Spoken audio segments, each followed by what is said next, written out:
what's there left to say? Throw your stones the river.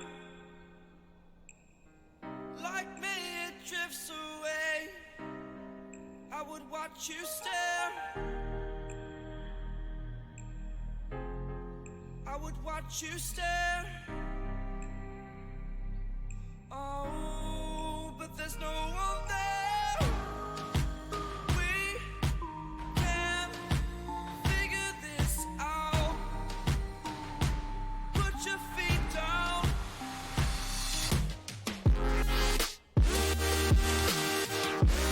are the lucky ones. Follow your choice, it's done. Terrified of what's left. Remain unsaid until you break my mind. Until you break my thought. Until you break my thought. I'm throwing wishes in the wild in hopes that you will keep them for yourself. And know there was a time when we never let go. Never let go. Ooh, we never let go. We can figure this out. Put your feet down.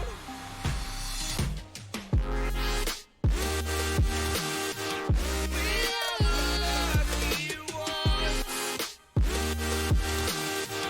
Follow your choice, it's good. Terrified of what's left. Remain unsaid until you break my mind. Until you break my thought. Until you break my thought.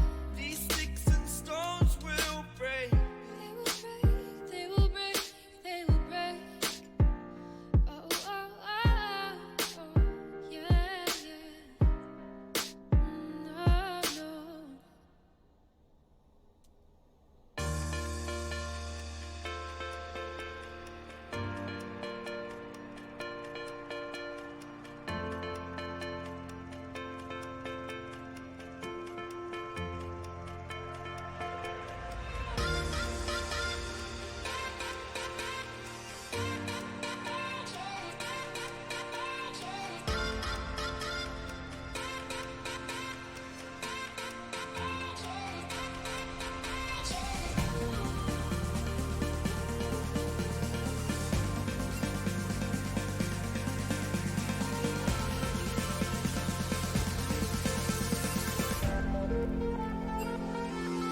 All I know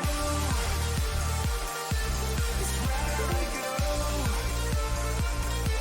I'm going home, even though what it's done was only seconds ago.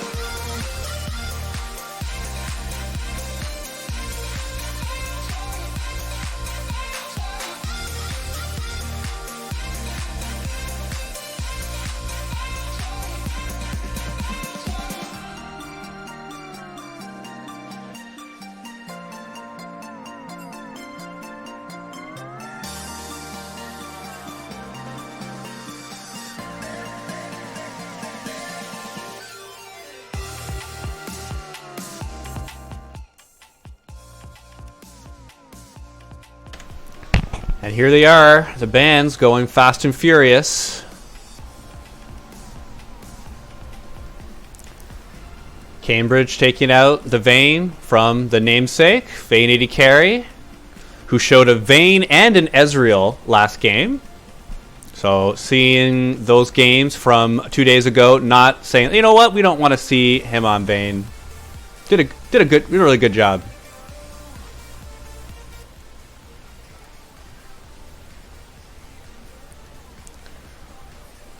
Also from last week, the Yasuo Flex 159.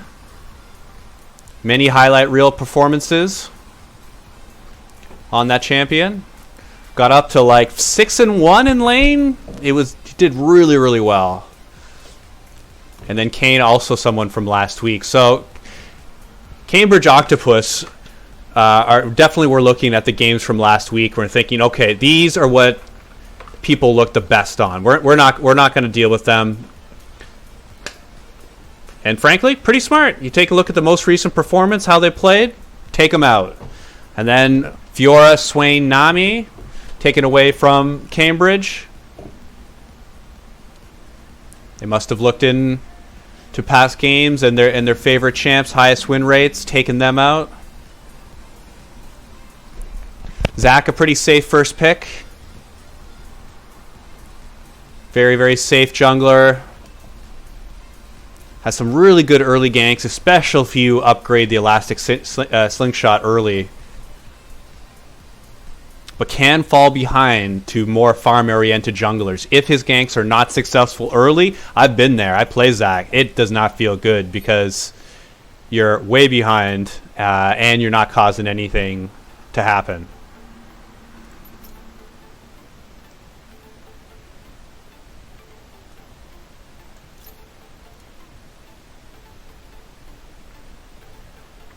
So bot lane picked up. Remember, this is 10.11, so a lot of changes throughout the map.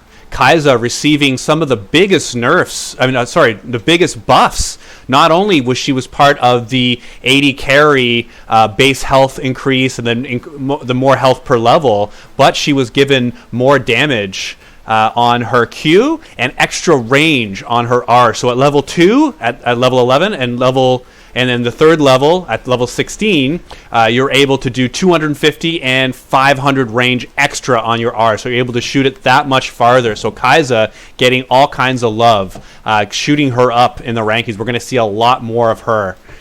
And then it's going to be Soraka, going to be in the bot lane. A little bit of a different pick strategy from the Markham Narwhals. They went ahead and picked up Cassiopeia as either a mid or a top laner. This is very, very different from last week where it was the junglers and the 80 carries.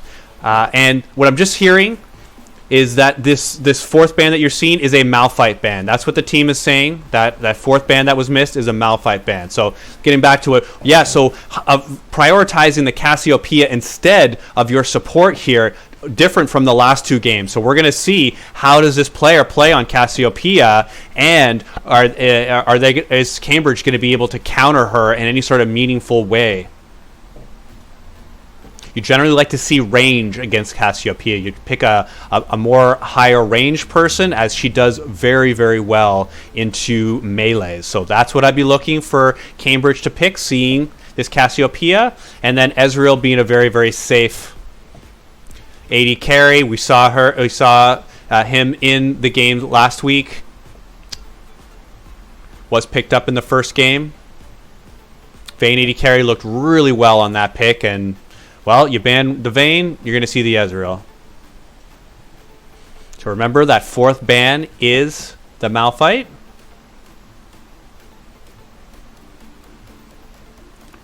Vel'Koz and Kennen taken out against Cambridge. And we are seeing a blind pick here for Cambridge. They have orange showing.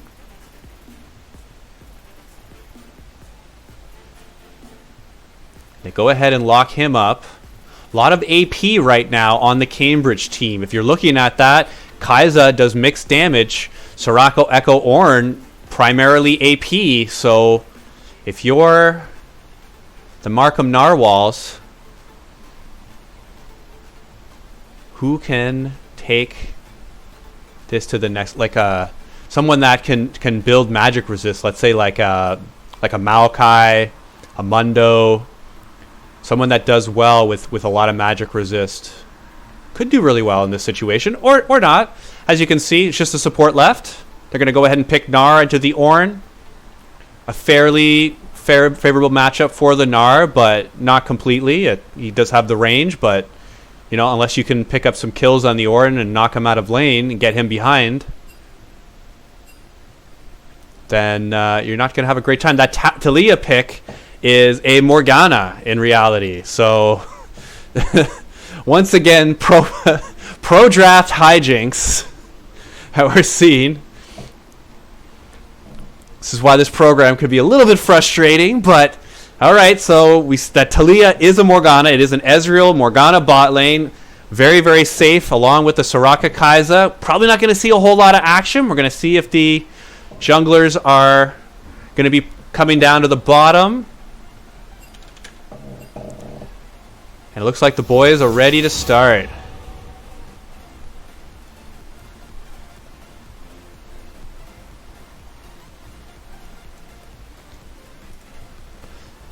Just while we have a quick moment, we're going to go ahead and take a look at the playoff.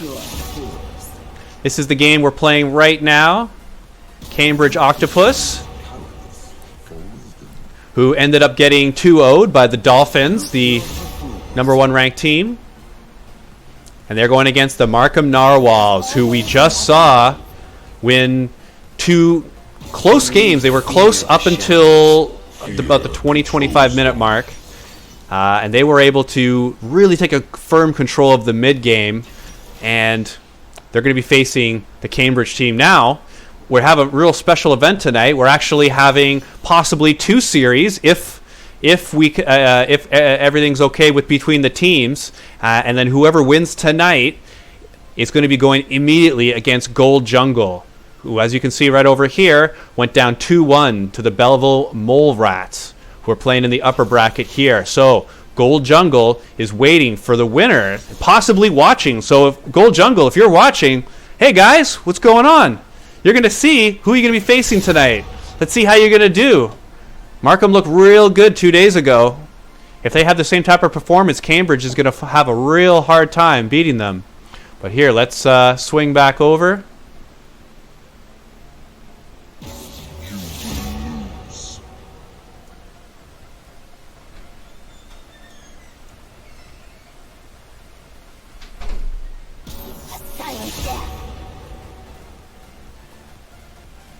Let me at 'em.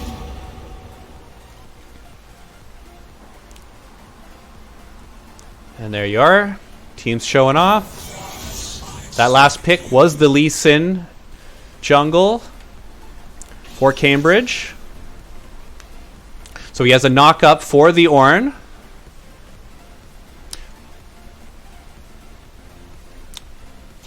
Remember, they did pick the Lee Sin last. They kept the jungle as the last pick. So we'll see what the strategy is for that.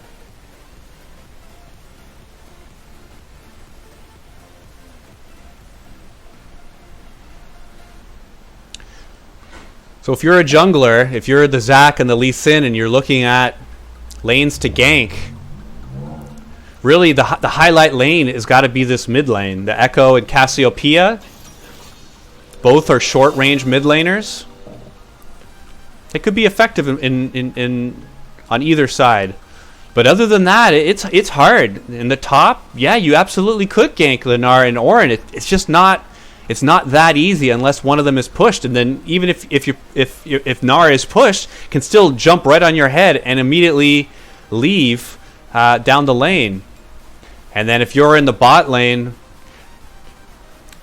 most likely Zac. I would see Zac being more likely to gank the bot lane, but that would require Kai'Sa and Soraka to be at least halfway through the lane or be pushing. Because if you're looking at who's going to push between these two bottom laners, the Morgana Ezreal should be able to push at will. And if you're the Lee Sin on the opposing team, you really hate ganking Morgana lanes. She just has all kinds of tools to be able to frustrate a gank, from that dark binding to the shield, the black shield. Really, really difficult unless you can get a solid angle. Both teams, they have late game potential.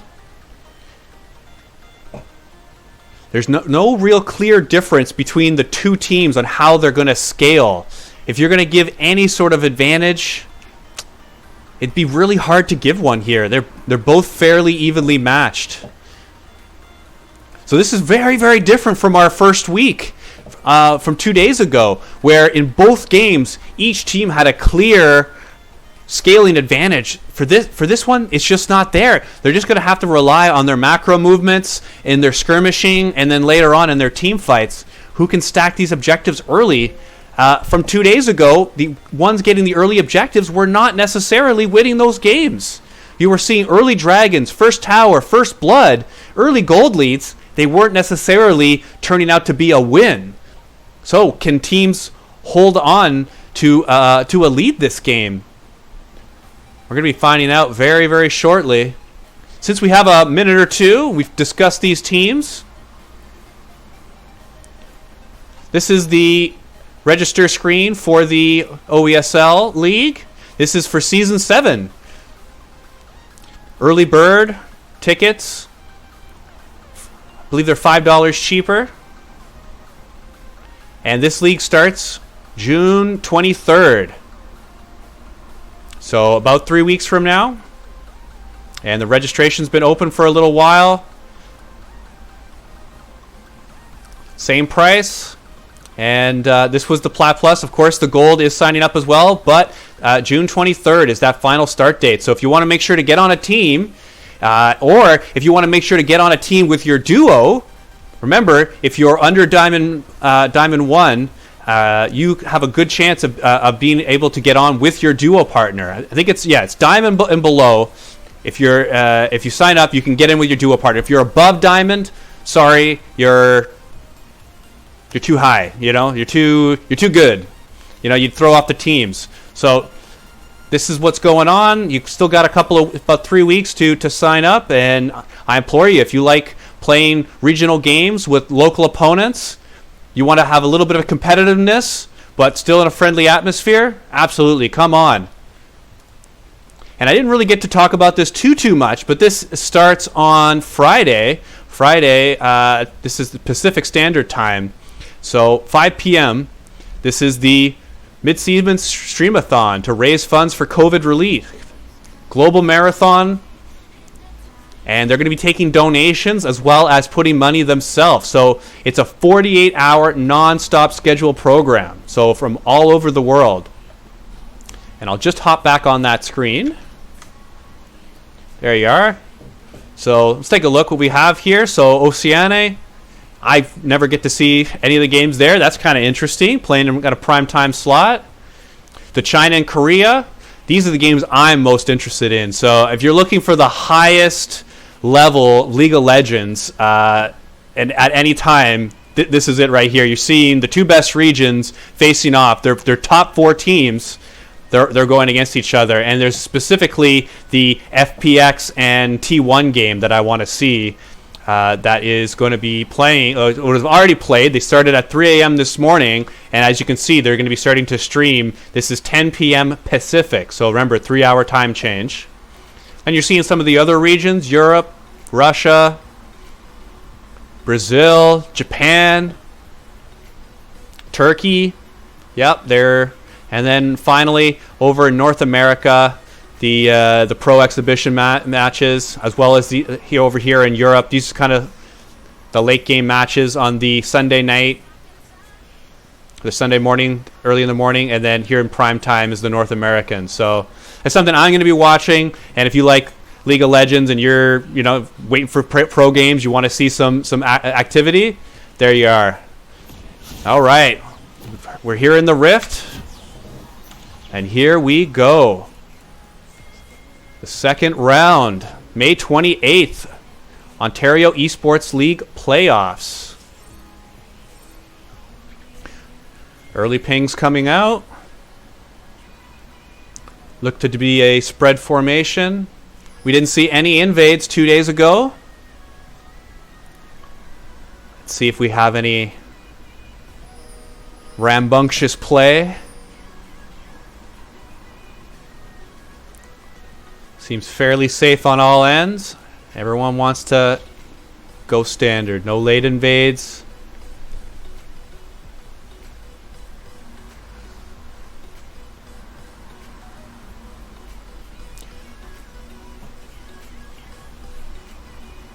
So So the early prediction is you're going to see action around the mid and top lane. Bot lane, I believe, will be an island because of the champs picked. Lee Sin does very, very well against Zac early on in the jungle. Can skirmish him very well.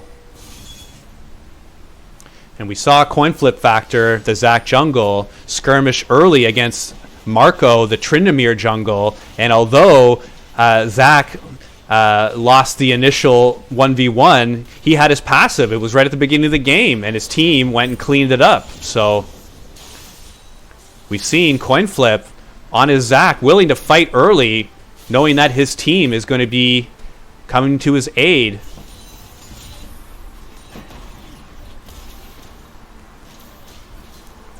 Both teams trying to rush the level 2. Looks fairly even at this point, but with Cambridge getting a little bit of the push, has 2 minions.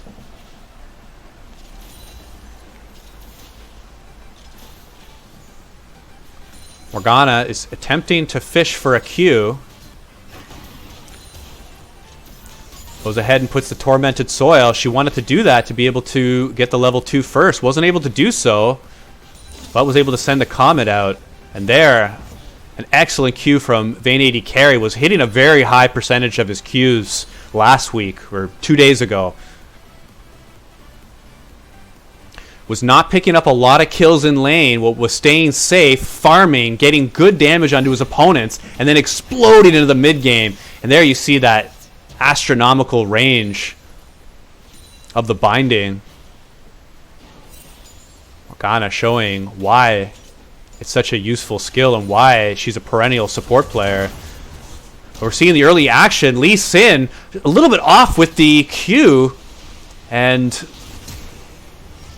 Swooterman's very lucky on that one that Lee Sin didn't hold on to that Q for the escape. If he had just held on for about 3 more seconds, would have had a real good chance at securing a kill there. Not just the flash, but flash gone from Gnar.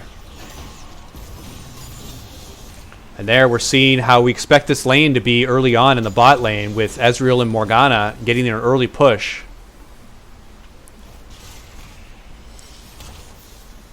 Gnar getting very low in the top lane. Oh, but a lot of damage getting back. And these bindings just keep hitting Soraka time and time and time after again. And the Marvelous Mango is going to have a real hard time if she keeps getting hits by bindings. But here you can see all this burst damage with the continual damage that Cassiopeia is able to burst out.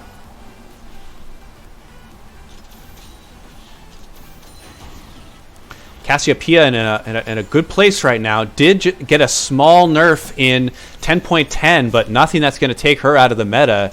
Still, what is this? 3 for 3 binds? Marvelous Mango doesn't know how to miss.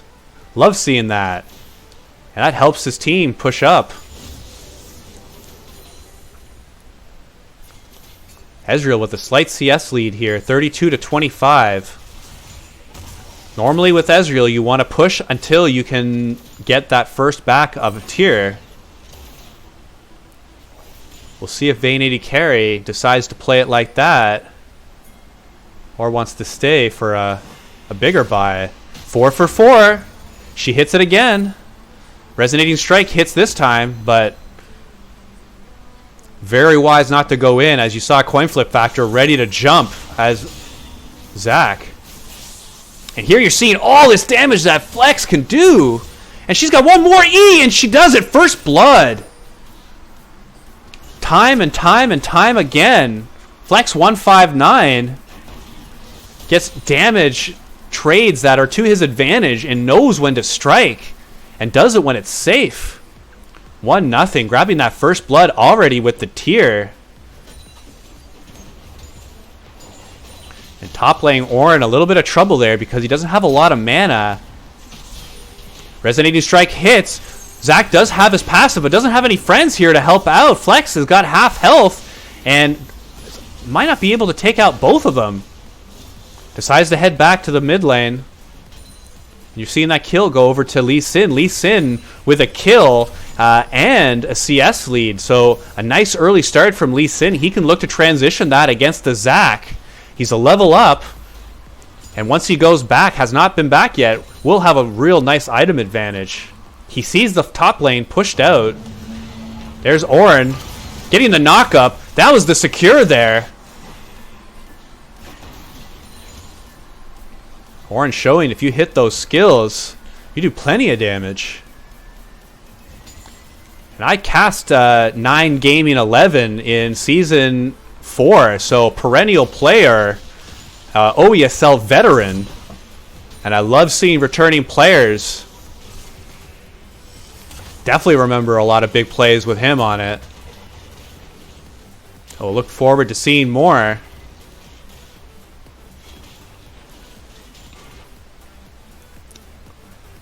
Coin flip factor having a little bit of trouble in the jungle. Trouble as in, like, he doesn't clear as quickly as Lee Sin does. So there's Lee Sin with deciding to switch out that buy.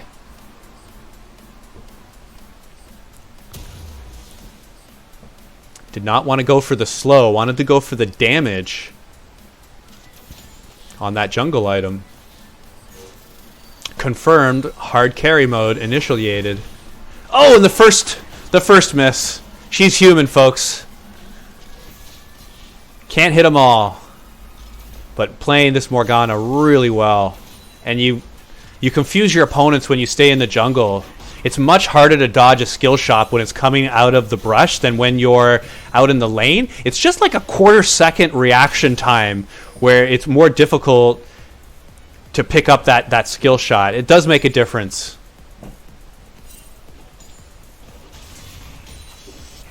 And there Orin with the Bomby Cinder picking up some tank stats as well. Is going to rush that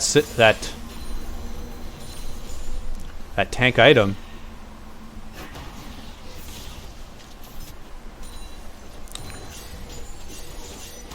And likes that fight despite the minion advantage.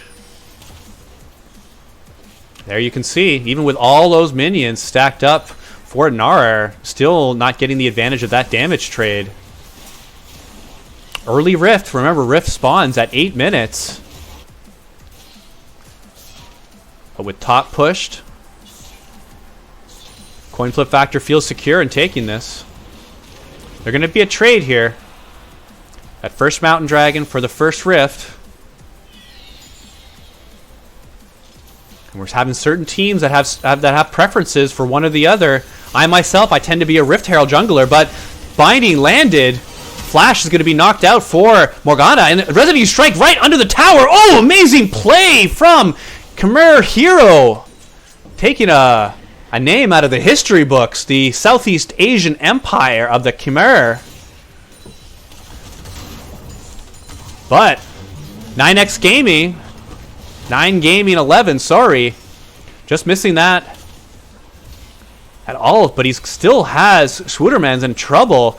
About to hit the Narbar, and that might be the damage that he needs to be able to finish this. It's just one single bar. One bar, and got the throw for the kill. He's not able to get it. The Flash just barely able to get out. Excellent play from 9 Gaming 11. Oh, I love seeing this top lane action. Yeah. Oh, almost got out. Coin flip factor not letting him go back home to his mama. Saying, no, this is the real life. We're here. You can't just run away whenever you got a problem. No, this is life. You got to handle that shit. Excellent rotation up there, knowing that Orin was going to go behind the tower. Oh, loving it. Did not think that there would be this much action in top lane, but you've already seen Lee Sin go up top twice, and then Zac going ahead to pick up that finishing kill.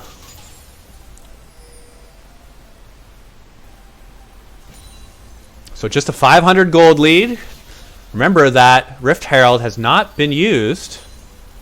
Oh, no, it was used in mid. A couple of plates were mid. The camera did not go there. So 3 turrets already down in mid.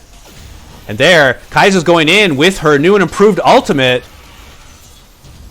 Morgana going to start the ult to end that play. But Echo feeling frisky, going to dive under turret. Morgana with the black shield is just barely able to get out, and that's why Morgana is so strong. But before I can go on to that, Warren is getting down here with the double knockup. He's 3-on-1-ing, but he has Soraka close by, but she's too little too late. Markham Narwhals showing the teamwork here.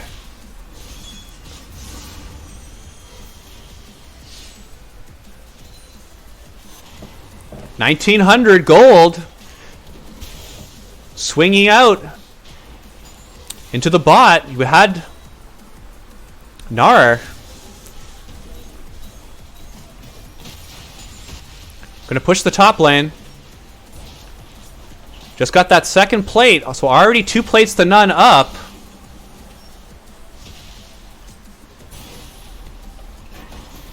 These plates are going down in extreme favor for the Markham Narwhals. 2 plates down in the top, a single plate left in the middle, and this is what's factoring into this big gold lead. It's not just the kills. No. This is a plate advantage.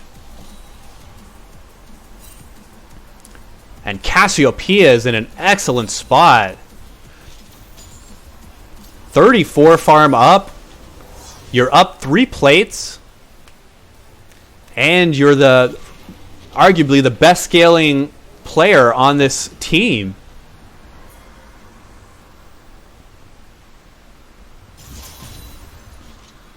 Got the Archangels finished.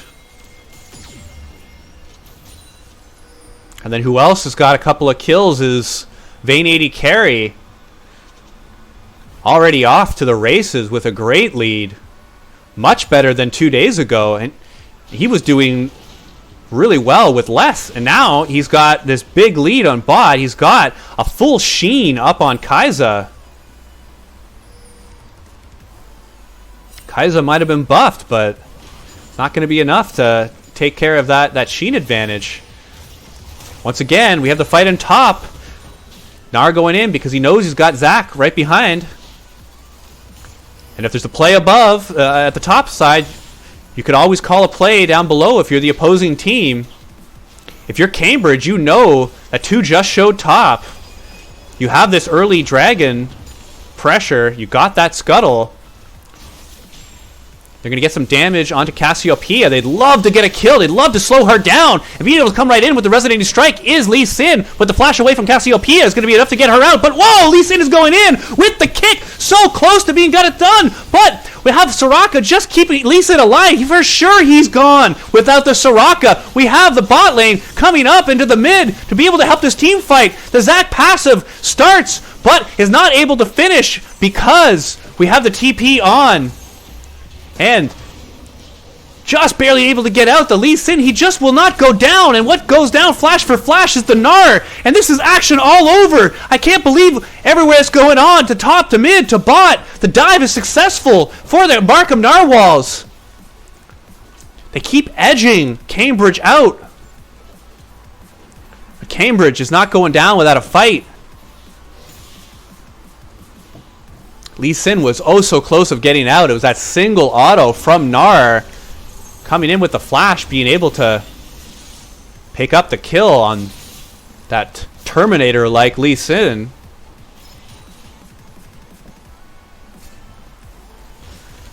Now what Lee Sin's looking to do, if he wants a catch braid, he needs to come back. He needs to go, I'll be back. Well, 2-1-2 with the Warrior and the Phage. He's definitely a lot stronger than the Zac is. But Echo, without any health or mana, cannot stay in this fight. Lee Sin being able to finish off the Gnar. That's payback! And ain't it a bitch?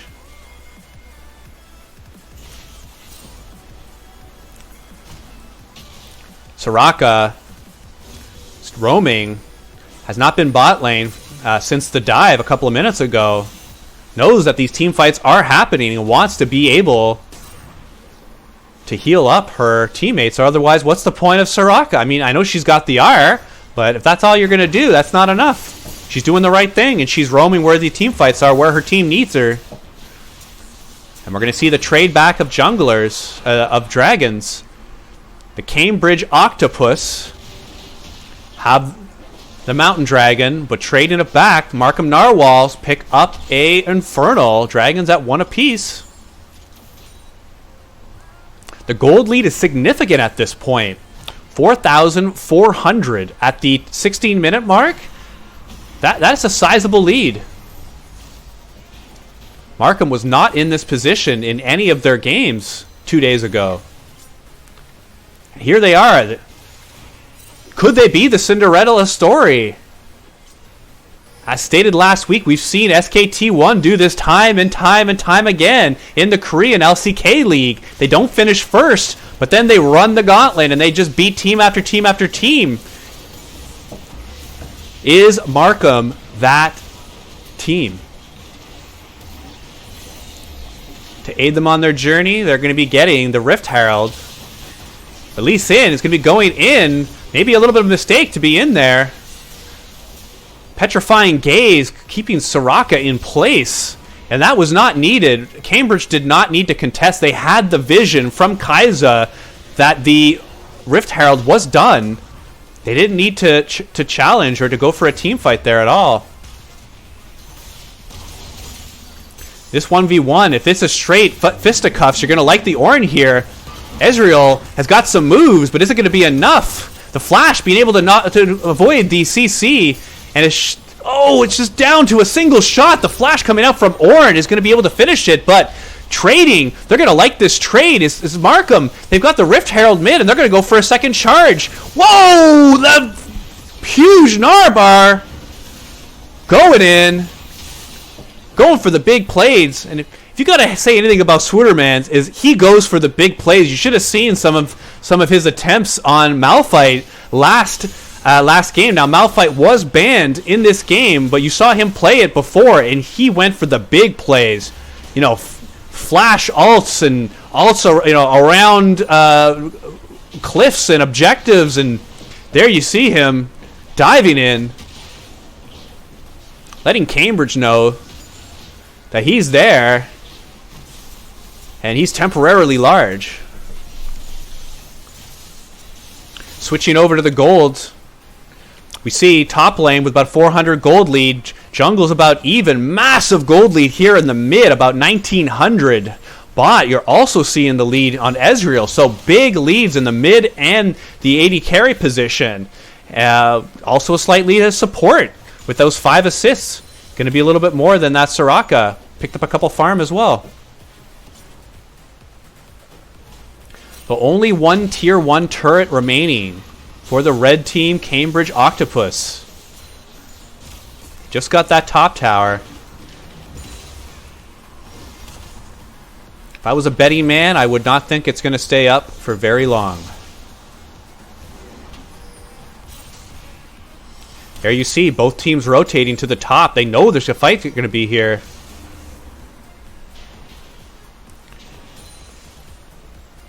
It looks like the 5 members are there quicker for Cambridge. But as we're saying that, the Zac securing the blue buff.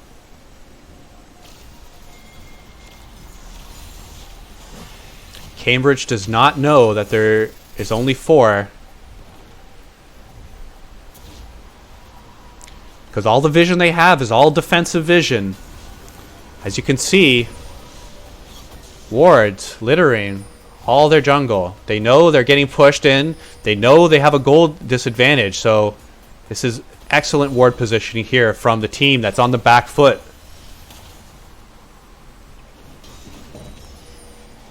And likewise, the team that's winning, the blue team, Markham Narwhals, they've got the Baron lit up like a Christmas tree. They have the Scuttle Crab. They have a control ward there. A ward deep and a ward behind.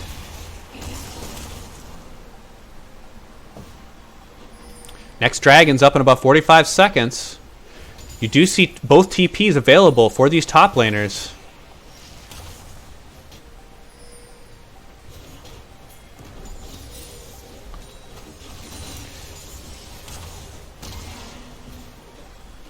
So both looking to try to get an advantage. to get each other out because they know this dragon's going to come, and if you knock the other laner out, but here they're already fighting here on the bot side. They're fighting before this dragon. Lee Sin already taken out early. Vax going to look for a trading kill. And now 2-0 for the Markham Narwhals. So they're going to get this dragon uncontested. Single tower shot. We're going to see if that's going to be enough for Nar to win this fight. He's got to get on his horse and keep riding, because he can't go trade for trade with Ornn. But he can if he doesn't get hit as much. And there he goes. He's using his distance wisely. Decides to push the lane. Going to get a little bit of lifesteal. And we're having a TP in top. There's going to be a collapse now. Big damage onto the Morgana from the Kai'Sa, but Ornn is still not gone.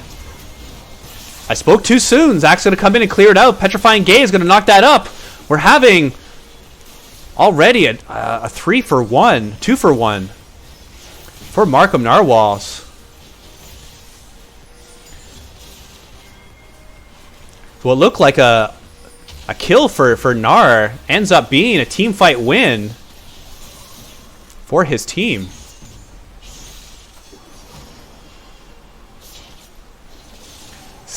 Almost 6,000 gold lead.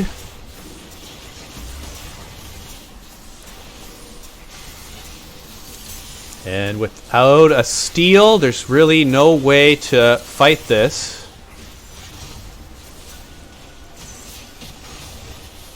Delaying it. They're delaying it. 2,500. 2,100. They're both fighting. Here's Ornn in there. And he's going to be a big body inside the pit. Coin flip factor is still up.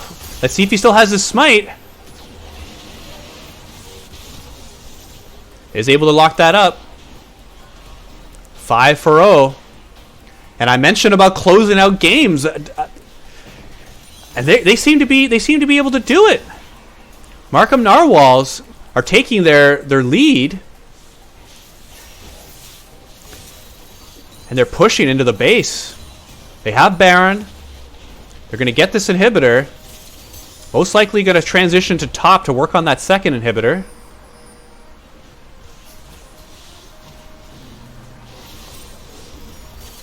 Vayne 80 carry, when he gets a lead and he has a support close by, he plays very aggressively, but he does so in a safe manner.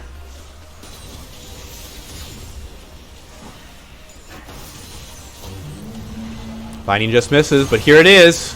This could be their last chance to win a team fight. Cambridge Octopus not going to be able to transition that Ornn ultimate into anything meaningful. They have supers pushing into the middle of their base.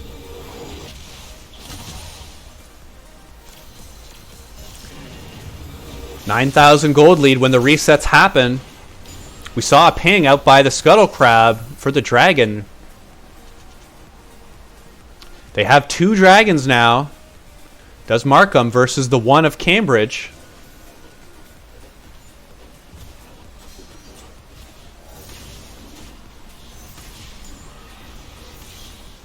Gonna look to get some vision out.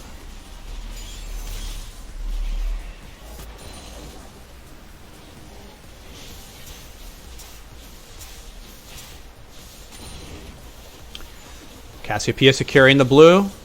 5-1-5. Got her 3rd item completed. Going very standard with the Leandri's Rallies. Doing so well, even has an elixir purchased.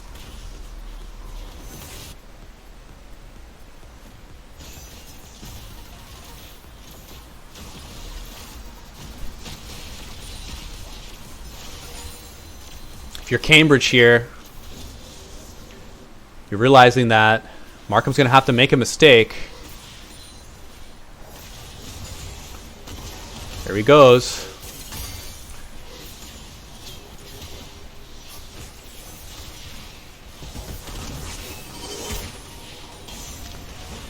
Knew that ult was coming. Tried to make the dodge low. Wasn't able to do it. Echo's going to try a fight on the top side. It's a 4v4 until Ezreal can get there, but it looks like he's just going to push bottom instead. Lee Sin and Kai'Sa trying to get Zach out of the picture, but it's really, really hard because he's so tanky, and he's got a Soraka right there. And There, Vayne, Ian in once more. Ace coming out. And at this point, it's elementary, my dear Watson. Markham Narwhals off to a quick game 1. Here on the second night of playoffs in the OESL, Ontario Esports League. And here they are, 3 wins in a row in the playoffs. Can they continue? Stay tuned to check it out.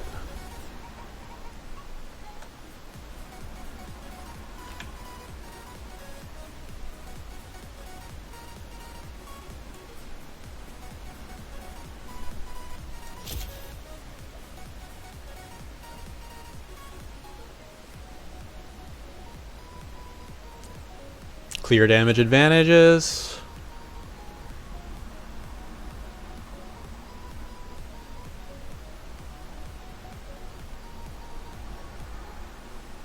Lots of damage to objectives from the mid laner. Flex. Another stellar performance. Well, while the players get ready, let's just take a couple minutes and we'll be right back into game 2 coming right up.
Unstoppable, when nothing was an obstacle. Not impossible, but losing isn't optional.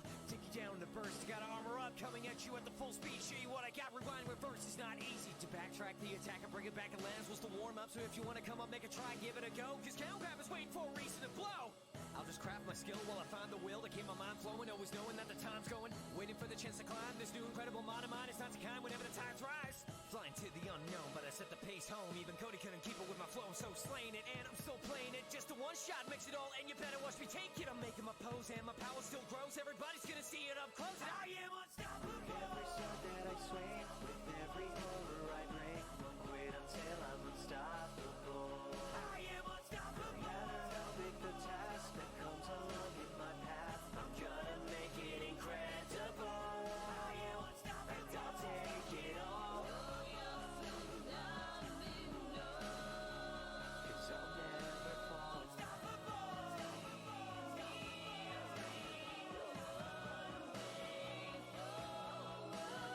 Let the sword they surround and try to damage you, take advantage to. The mob's coming right at you. I know what I do, I fight it through. I got sharpened tools, but now the gas, I've got a task to blast. I gotta take a step back, cause it's coming at me fast. Doesn't matter how hard you try to push past, I'll return it tenfold, you won't get the last laugh. And now I glide that line, eye to eye, it's how I mean it when I fall behind. But I'm throwing so wide the entire time while I'm up high. Hit 'em all in one like a skyline drive by.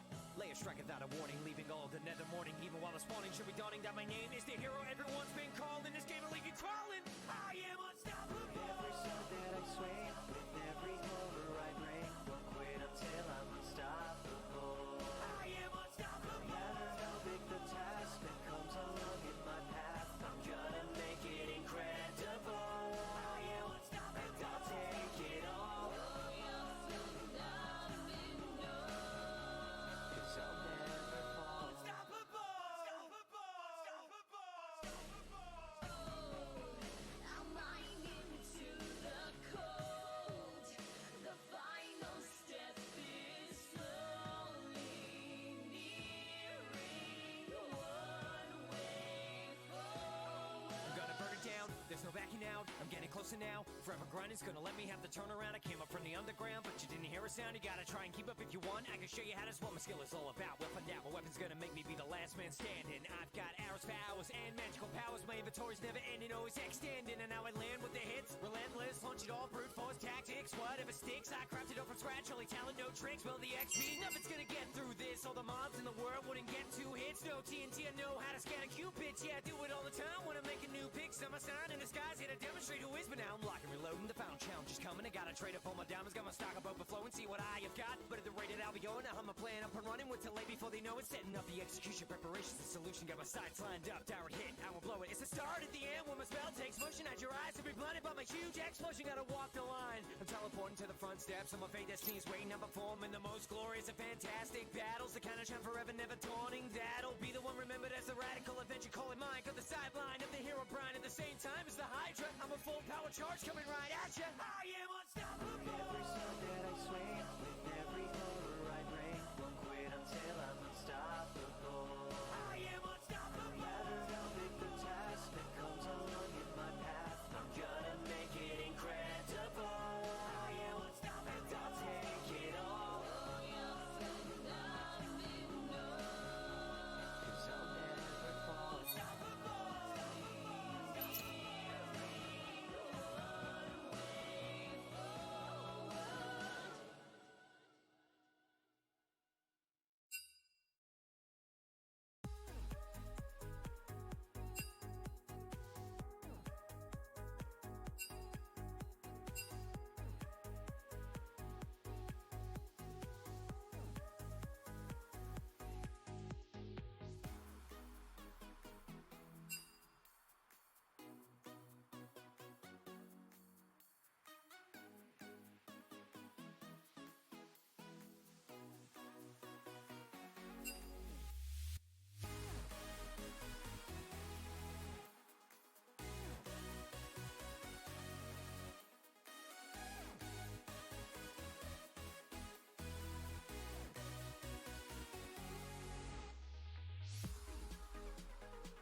The weak fear the shadows. Fear controls them.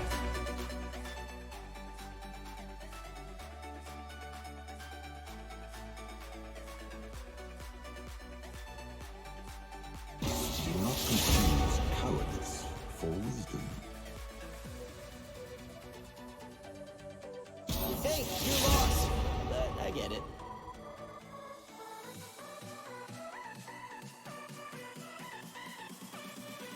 There's always another way.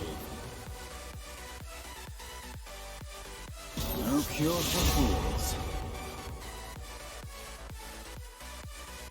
Chaos will follow.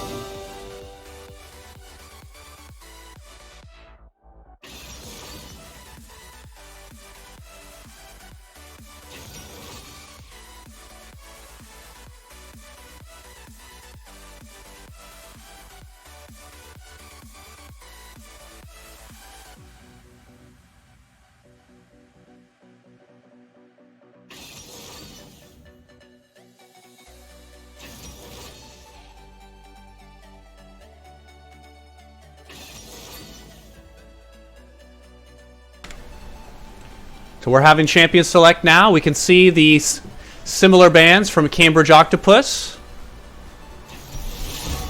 What's different is they switched up the Ezreal to from Vayne to Ezreal against Vayne 80 carry. They did not ban Cassiopeia, and as you can see, Flex is picking her up once again.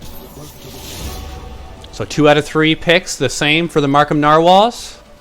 They're running the Zac and the Cassiopeia again. They're prioritizing the Aatrox. Very, very different picks and bans here. Your worst decisions will haunt you.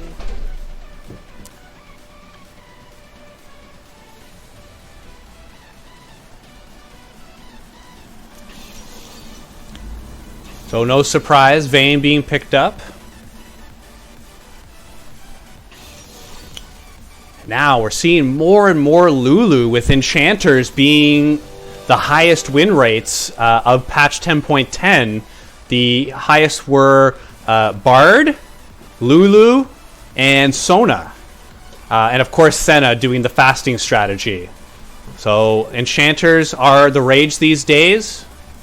One thing with Lulu, she cannot take very much damage herself. She's very, very weak, but if you can keep good positioning, her spell kit is one of the best in the games to help your team.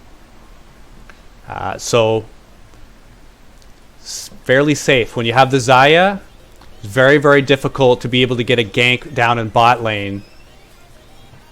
When you have the Xayah ult, when you have the Lulu ult, a lot of ways to get out.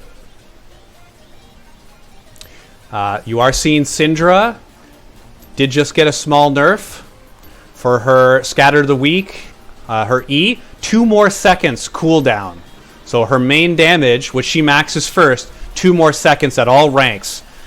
She's still a very, very high level pick, but it's probably going to bring down her win rate about half to 1%. So this is 10.11, and we are seeing this new Syndra. Vayne, one of the most picked 80 carries in the game, going over to the Markham Narwhals. Did just get a small buff through items.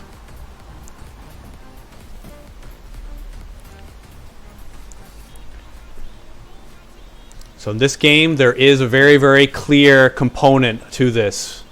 Markham Narwhals on the right. They've got Cassiopeia and Vayne going to do really, really well into the middle and late game.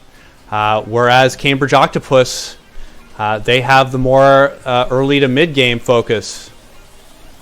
They don't have any hyperscalers there, but really, really solid mid game champions. And it's going to be really difficult to actually finish them off when you have a Shen and a Lulu. With anyone that's in trouble, you're going to see this Lee Sin going in. By the way, it looks like there's a shift in position. It looks like Kamar Hero is going to take the top lane, and 9 Gaming 11. This screwed me up in Season 4 too. 9 Gaming 11 is going to take the jungle, so they're swapping out roles. Very interesting, and we're going to see how they each play in that position. But if you see Lee Sin go in, if he tells his team, If you have Shen pressing the R at the right time, if you have Lulu there to give some buffs, just about impossible to take him out unless you have the whole team on him. So really look for this Lee Sin to be very proactive in the early game, because if he doesn't, slowly this game is going to shift away, because you are going to see Vayne on a 2-item tear. Cassiopeia, she shows she didn't even need 2 items to be able to do it. She can get kills right from before finishing a single item.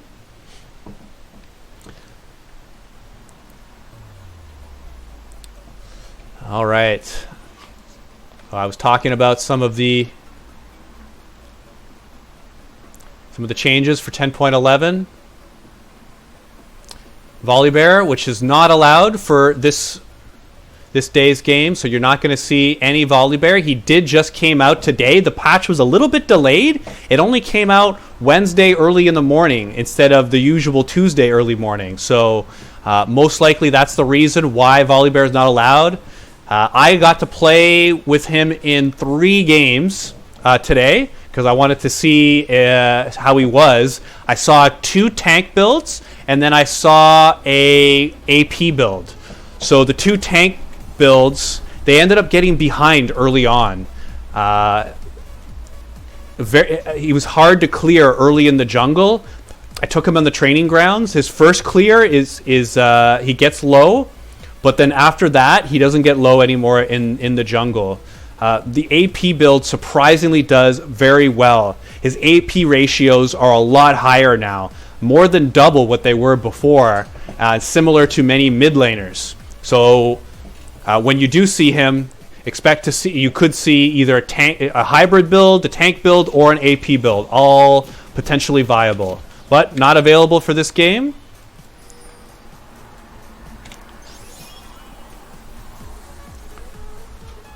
And I expect to see some more action in the bot lane than there was last game.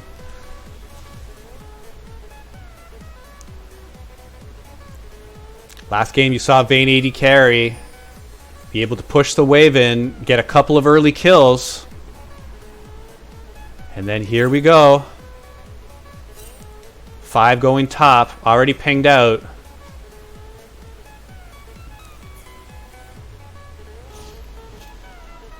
And that's going to signal the Markham Narwhals to go put some deep vision. It's a little unlikely that they're going to just stay there, but they are positioning towards. Lee Sin's taking the long way around. And they're going to go to that ward onto the left. Oh, they're going to decide to wait. And here they go. You're seeing a 4-on-4 if Syndra comes back. They don't know they're on a ward here, and the power of information is big. Lee Sin's going to go in, quickly going to be able to get out. He did that on purpose to be able to try to get out in case they were there. So that's why Lee Sin went in first. So good move from 9 Gaming 11 as a just in case the team is there. Ended up using the flash, going to lose the buff, but didn't lose his life. So heads up play. Syndra went to lane early to push that in, so they did not have enough team members to fight that. And a ping going down towards the golems. So Cambridge could know that Zach is there. You're going to be very wary about pushing this wave. In all likelihood, you just want a last hit. If the other enemy team hits level 2 first, that's fine. Let them push the turret. But you know you have a jungler right behind you who has a gank set that can really ruin your day. But just going to go ahead and clear the jungle out.